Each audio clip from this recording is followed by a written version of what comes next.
Hello friends, આપણે જોઈ રહ્યો આપણે પહેલો દાખલો જોયો. હવે જોઈએ આપણે દાખલા નંબર બીજો કે લંબચોરસ નાના ગૃહની પહોળાઈ કરતાં લંબાઈ 5/2 ગણી છે. જો નાના ગૃહની પરિમિતિ 70 હોય તો નાના ગૃહની લંબાઈ અને પહોળાઈ શોધો. શું કીધું છે? આપણે પહોળાઈ આપી છે, પહોળાઈ કરતાં લંબાઈ કેટલી છે? 5/2 ગણી. જો નાના ગૃહની પરિમિતિ 70 મીટર હોય તો નાના ગૃહની લંબાઈ અને પહોળાઈ આપણે શોધવાની છે. તો ચલો આપણે શું કરીશું? તો કે શું કીધું છે? લંબચોરસની પહોળાઈ કરતાં લંબાઈ 5 ગણી છે. તો આપણે પહોળાઈ ધારવી પડે. તો ચાલો આપણે ધારીએ કે ધારો કે પહોળાઈ કેટલી? તો કે x છે. તો આપણે શું કરવાનું? તો કે લંબાઈ તેના કરતાં કેટલી ગણી છે? તો કે 5/2 ગણી. તો કે લંબાઈ બરાબર 5/2x એટલે કે 5/2x ગણી. તો હવે શું કરવાનું છે? તો કે નાના ગૃહની પરિમિતિ આપણને આપી છે કેટલી? તો કે 70 મીટર. તો હવે આપણે શું કરવાનું? તો નાના ગૃહ કેટલું છે? લંબચોરસ. તો કે લંબચોરસ પરિમિતિ શોધવાની છે. પરિમિતિ આપી છે ને આપણને. તો આપણું સૂત્ર શું છે લંબચોરસની પરિમિતિનું? તો આપણે અગાઉ શીખી ગયા 2 લંબાઈ વત્તા પહોળાઈ એમ છે સૂત્ર. હવે લંબચોરસની પરિમિતિ આપણને આપી છે કેટલી? તો કે 70 બરાબર.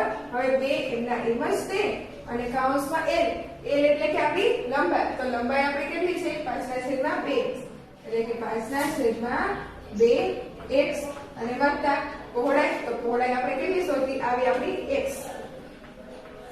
તો આમ થઈ ગયું. હવે શું કરવાનું? તો કે હવે આપણે આના છેદમાં 2 લેશું એટલે કે આપણે આનો લસા લેશું એટલે કે 70 એમના એમ જ અને 2 અને કૌંસમાં. તો કે હવે આપણે આમાં લસા લેવો પડે.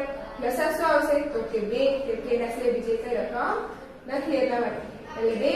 તો અહીંયા આપણે તો એમનો જ આવશે 5x અને વત્તા શું થઈ જશે? આપણે 2x એટલે કે 2x. હવે આ 2 અને આ 2 બંને શું થશે? ઉડી જશે. તો આપણી પાસે શું બચશે? તો કે 70 બરાબર 5/2 7x. તો હવે x બરાબર આપણને શું મળશે? તો કે 10/7 70/7 એટલે કે x બરાબર 10/70 એટલે કે 10. ઓકે. તો x આપણને શું મળ્યો? તો કે 10. તો પહોળાઈ આપણી શું થઈ? 10 થઈ. તો હવે આપણે શું શોધવાની છે? તો કે આપણે લંબાઈ અને પહોળાઈ એટલે તો પહોળાઈ આપણને મળી ગઈ કેટલી? તો કે 10 છે એટલે કે આ શું છે? પહોળાઈ. હવે શું શોધવાની છે? લંબાઈ. તો લંબાઈ આપણી શું છે? લંબાઈ બરાબર તો કે 5/2x. તો હવે શું થશે? તો કે 5/2 કૌંસમાં 10 આમ થશે ને. તો હવે તો કે 5 દુ 10 એટલે કે 55 25. આ શું મળી આપણી? તો કે આ આપણી મળી લંબાઈ. કેટલી મળી? 25 સેમી. તો આપણું લંબાઈ શું થાય? 25 સેમી અને પહોળાઈ 10 સેમી. તો ફ્રેન્ડ્સ આ દાખલો સમજાઈ ગયો ને? શું કર્યું સમજ પહેલા? તો આપણે પહોળાઈ ધારી લીધી કેટલી? તો કે x. તો લંબાઈ તેની કેટલી કીધી હતી? 5/2 ગણી. તો આપણું લંબચોરસની પરિમિતિનું સૂત્ર શું હતું? આપણે અગાઉ શીખી ગયા કે 2 કૌંસમાં લંબાઈ વત્તા પહોળાઈ. તો હવે તેમાં કેવા મૂકેલી પરિમિતિ આપણને આપી છે કેટલી? 70 બરાબર 2 એમના એમ જ અને લંબાઈ આપણને આપી છે પહોળાઈ પણ. હવે આપણે શું કર્યું? તો અહીંયા લસા લીધો. લસા લીધો આપણે શું? 2. તો આ 2 અને આ 2 ઉડી ગયા. પછી 5/2 7x અને 70 એમના x બરાબર આપણે શું મળ્યા? 10 અને લંબાઈ. તો લંબાઈ આપણી શું હતી? 5/2 x એટલે કે x ની જગ્યાએ આપણે કેટલા મૂક્યા? તો કે 10 મૂક્યા એટલે 2 5 ને 10 એટલે 55 25. આપણી લંબાઈ શું થઈ ગઈ? 25 થઈ ગઈ. તો ફ્રેન્ડ્સ બધાને સમજાઈ ગયું? તો ચાલો હવે આપણે જોઈ લઈએ આગળ દાખલો. હવે જોઈએ આપણે દાખલા નંબર 3. શું કીધું છે? કે એક સમદ્વિ બાજુ ત્રિકોણની પાયાની બાજુની લંબાઈ કરતાં તેની સરખી બાજુઓની લંબાઈ 3/2 ગણી છે. જો આ સમદ્વિ બાજુ ત્રિકોણની પરિમિતિ 40 સેમી હોય તો સરખી બાજુની લંબાઈ શોધો. શું કીધું? સમદ્વિબાજુ ત્રિકોણ છે એટલે કે તેની બે બાજુઓ સરખી હોય અને ત્રીજી બાજુઓની આપણે લંબાઈ આપી દીધી છે કેટલી છે તો કે 3/2 ગણી તો આપણે પરિમિતિ આપી છે ત્રિકોણની કેટલી છે 40 સેમી તો સરખી બાજુની લંબાઈ શોધવાની છે તો આપણે શું કરીશું તો કે જે સરખી બાજુ ન હોય તે એ આપણે શોધીશું એ આપણે ધારી લઈશું તો શું આવશે તો કે ધારો કે આપણે શું ધારવાનું તો કે પાયાની બાજુની લંબાઈ એટલે કે પાયાની લંબાઈ શું થાશું તો કે x આપણે શું ધારી x ધારી તો શું કીધું છે તો તેની સરખી બાજુની લંબાઈ કેટલી છે 3/2 ગણી એટલે કે સરખી બાજુની લંબાઈ શું આવશે કેટલા ગણી કીધી છે 3/2 ગણી એટલે કે 3/2x આમ થશે ને એના બે એટલા ગણી કીધી છે એટલા માટે તો હવે શું કીધું છે તો કે આપણે સમદ્વિબાજુ ત્રિકોણની પરિમિતિ આપી છે કેટલી તો કે 40 તો આપણું સૂત્ર શું હતું તો કે ત્રિકોણ ની પરિમિતિ બરાબર શું આવશે ત્રિકોણની પરિમિતિ બરાબર તો કે ત્રણેય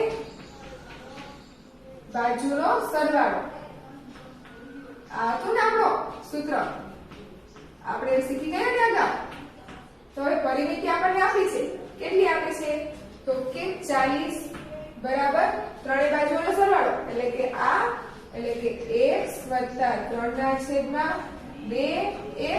+ 3/2x આમ થશે આ આપણો શું થયો તો કે ત્રણેય બાજુનો સરવાળો તો હવે શું કરવાનું તો કે હવે આપણે લેવો પડશે લસા તો લસા આપણે શું આવશે તો કે 40 એમના એમ જ લસા આપણો આવશે 2 એટલે આને આપણે 2 વડે ગુણવું પડશે તો 2 વડે ગુણ્યા શું આવશે 2x વત્તા આ એમનેમ જ રહેશે કેમ કે 3/2 છે તે અને આ પણ એમનેમ જ રહેશે કેમ કે 3/2 છે તો આ થઈ ગયું તો હવે શું કરવાનું તો કે આ રકમ રહી એને આપણે અહીંયા પડે ગુણી જવાની એટલે કે 40 ગુણ્યા 2 બરાબર આ બધાનો સરવાળો તો કેટલા થશે 3 ને 2 5 5 ને 3 8x હવે આ બંનેનો ગુણાકાર કેટલો થશે 40 ગુણ્યા 2 તો કે 80 4 ગુણ્યા 8 એટલે 80 બરાબર 8x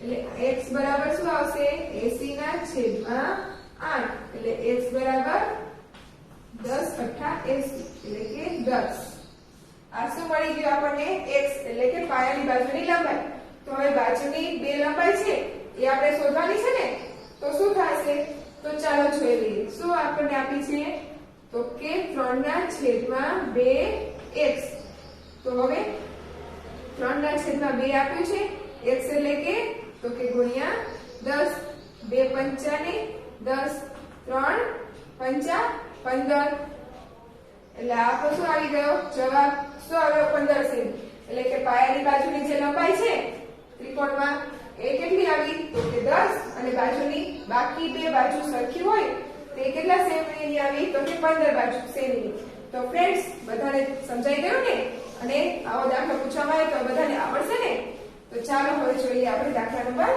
4 તો તેમાં શું કીધું છે કે બે સંખ્યાઓનો ગુણોત્તર 2/3 છે જો આ સંખ્યાઓનો તફાવત 10 હોય તો તે બે સંખ્યાઓ શોધો શું કીધું છે બે સંખ્યાઓનો ગુણોત્તર આપણે કીધો છે કેટલો છે 3/2 તો આ બે સંખ્યાઓનો તફાવત 10 હોય તો આપણે બે સંખ્યા કઈ છે કે જેનો તફાવત 10 થાય છે એ આપણે શોધવાનો છે તો ચાલો આપણે જોઈ લઈએ ફ્રેન્ડ્સ હું જે દાખલા સમજાવું છું એ બધા સમજાઈ જાય છે ને તો ફ્રેન્ડ્સ આ બધા દાખલાઓ તમારે રિવિઝન ચાલુ રાખવાનું આ દાખલાઓ બધા તમારે જોતા રહેવાના કે જેથી ગમે ત્યારે આ દાખલાઓ પૂછવામાં આવે તો તમને બધાને આવડે તો એ શું કીધું છે આપણે બે સંખ્યાઓનો ગુણોત્તર 2/3 તો ચાલો આપણે શું કરીશું કે ધારો કે જે બે સંખ્યા છે બે સંખ્યા એ છે 2x 2/3 કીધું છે ને એટલે કે 2x અને 3x છે આ છે એમ આપણે ધારી લીધું તો આપણે સમીકરણ શું બનશે તો કે સમીકરણ આપણું બનશે આવું કે સમીકરણ બરાબર શું થશે તો કે શું કીધું છે તે બંને સંખ્યાઓનો તફાવત કેટલો થાય છે 10 એટલે કે 2x - 3x બરાબર 10 આ થાય છે તેનો તફાવત તો આપણે શું શોધવાનું છે તો તે બે સંખ્યા આપણે શોધવાની છે તો ચાલો શોધી લઈએ તો આમાં શું કરીશું તો કે આપણે 3 માંથી આ બાદ કરીશું તો 2x માંથી 3x બાદ કરીએ કેટલા બચશે આપણી પાસે તો કે -x કેમ કે માઈનસ શ્રેયા એ મોટા છે 3 એટલે કે -x અને 3 માંથી 2 જાય એટલે કે 1 એટલે કે x બરાબર શું બચશે આપણી પાસે 10 તેથી x બરાબર આપણી કિંમત શું આવી -10 આ માઈનસ અહીંયા કરે ના ચાલે આપણે x ની કિંમત શોધવાની છે ને એટલે માઈનસ લ્યા એ આ બાજુ વઈ જાય એટલે કે -10 થઈ જાય આ આપણો મળી ગયો x તો આપણે પહેલી સંખ્યા શું થશે તો કે પહેલી સંખ્યા બરાબર શું થશે તો કે આપણે શું છે 2x તો હવે 2x છે તો 2 કૌંસમાં -10 તો શું થશે 10 દુ 20 એટલે કેટલા આવશે -20 થઈ ગયું હવે શું શોધવાની બીજી સંખ્યા તો કે બીજી સંખ્યા